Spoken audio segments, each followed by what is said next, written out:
Hi, this is Mimi from Pastiche Knitwear, and today I'd like to show you how to do the German twisted cast on.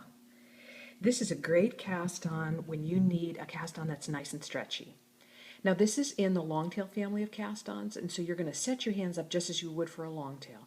If you're not familiar with that, what I would recommend is make a C with your left hand, and then you're just going to drop your yarn over that left hand. You want your live end coming off the index finger, and you want your tail end over your thumb.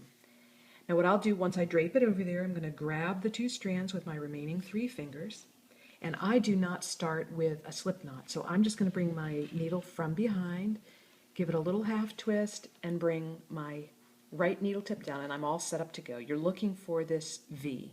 That's your starting place.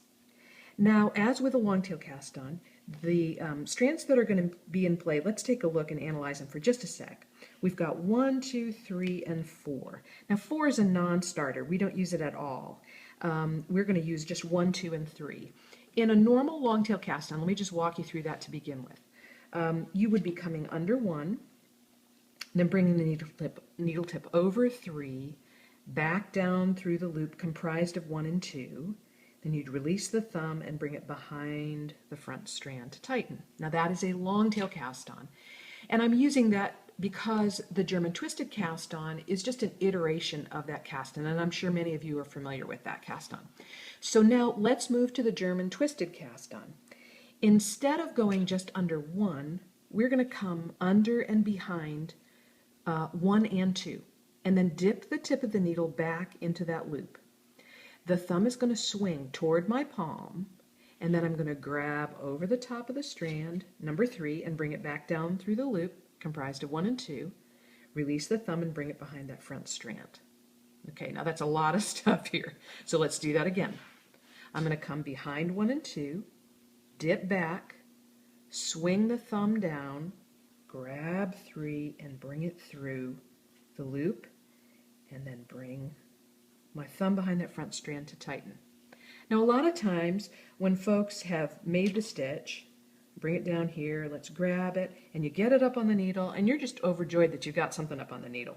And a lot of times folks will let go, and then they end up pulling down like so. Now there's nothing in the world wrong with that, but you do have to reset your hands when you do that.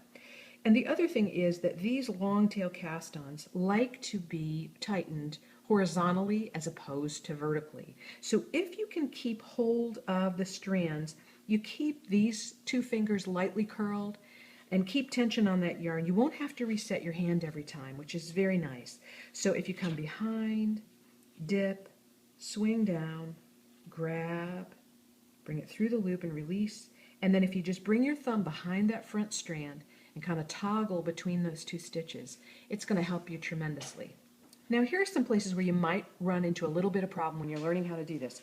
You come behind and dip, and then you're going to swing that thumb down. Well, if you swing out, you're not going to have any place to go. You've closed the door that you're trying to get through. So you actually want to swing always to the interior or toward your palm, and then you're going to grab strand number 3 and bring it down through that loop and tighten.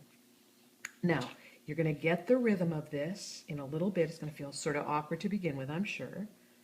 But you're going to come behind, dip, swing, grab, release, and tighten. So I joke with my students that this is like a bad line dance. Behind, dip, swing, grab, and release.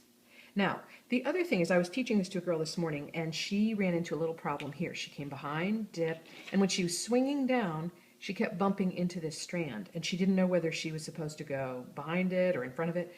You are going to kind of graze it, but you want to just graze past it and go in front of it. Bring your thumb in front, and then just grab that strand and bring it through.